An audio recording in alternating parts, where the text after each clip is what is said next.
Given the existing geological timeframe, these findings imply the existence of pre-flood ruins that would otherwise appear to be inconceivable.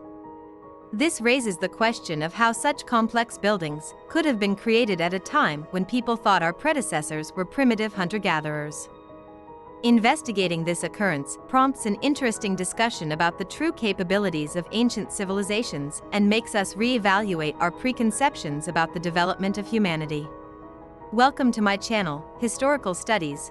Before diving into the mysteries of history, there is a small reminder. If you are really interested in this kind of information, do not hesitate to subscribe to my channel and hit on the bell icon if you don't want to miss out on our new videos. Guys, do you know? Megalithic sites can be found all throughout the world, and they are much older than the civilizations credited with their construction. Some sites that appeared to have been forgotten for ages and never again claimed as someone else's creation are now coming to light. Shoria Mountain is located deep into Siberia's southern wilderness. Its lonely mountain is rarely visited by people and is even less commonly investigated, but a few years ago it was found to be the dwelling of something amazing. It has been difficult for some educational fields to bother giving this location a second glance because of the genuinely astounding immensity of what is now known as the Gornaya Shoria megaliths. Despite the fact that certain portions of the construction have been photographed and made public, it is still obvious that the impressive stone walls' origins are man-made. The small number of paid researchers who have visited the location have somehow had the gall to insist that it is nothing more than a geological structure.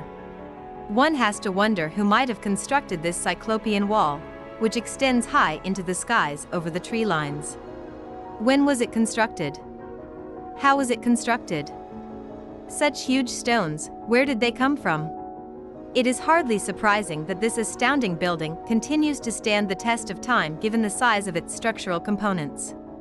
It is significant to remember that, as if we haven't mentioned it enough, a sophisticated, long-ago stoneworking civilization once prospered on Earth. Many of their small stone constructions would have gradually disappeared, seeming to be purely geological up to this point. This is a situation for financially supported geologists, but not an unreasonable explanation for a location composed of granite rocks weighing more than 4,000 tons, making it highly resistant to the weather. A fascinating spot that requires extensive archaeological research to look for any traces of the original builders, perhaps one day. The Gornaya Shoria megaliths, also known as Mountain Shoria megaliths, are rock formations that are found in the Mountain Shoria region of southern Kemerovo Oblast in southern Siberia, Russia. The Gornaya Shoria megaliths, sometimes referred to as the Sturok-Quilum megalithic complex and by other names, are found at an elevation of 1,203 meters on Mount Quilliam. The Orton settlement is 8 kilometers from the mountain's base. The granite massif of the Quilliam Sturok in the Shoria Mountains includes Mount Quilliam. This massif's ridge crests and summits have a height range of 700 to 1,203 meters. According to fanciful stories, these rock formations are enormous megaliths or prehistoric man-made blocks.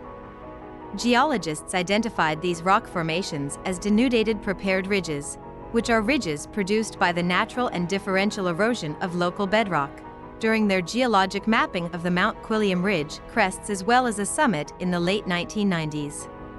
According to popular Russian media, geologists have suggested that the extreme weathering of the rocks that make up Mount Shoria led to the formation of the rocks. Jointed rock forms into rectangular, block-like rock formations as a result of tectonic pressures acting on deeply buried bedrock as well as pressure release that takes place inside near-surface bedrock when it is uplifted and eroded. As deeply buried large bedrock, like stone, is exposed by erosion, tectonic forces acting on it may release pressure, resulting in sets of joints known as orthogonal connected sets that intersect at almost 90 degrees. Rock formations that resemble the blocks seen in images of the claimed megaliths in terms of size and shape are frequently produced by orthogonal joint sets. As groundwater moves through orthogonal joint sets at the near surface, spheroidal weathering, a kind of chemical weathering, frequently takes place. The bedrock close to the joints is altered and disintegrated as a result of this process. Cornerstones are bedrock chunks that are frequently produced when erosion preferentially removes worn bedrock. These bedrock pieces frequently have rounded corners, and various sized fissures divide them from one another. Many ancient ruins feature megalithic blocks, similar to the alleged ancient Egyptian sites on the Giza Plateau, whose transfer into position additionally defies modern explanation but also lacks any precise account of the enormous work by any of these presumed culprits for construction. Instead, it appears that a global conspiracy has taken place. Although the notion that advanced civilizations existed before the Great Flood is not new, the Gornaya Shoria data is genuinely amazing. That brings us to the end of the video.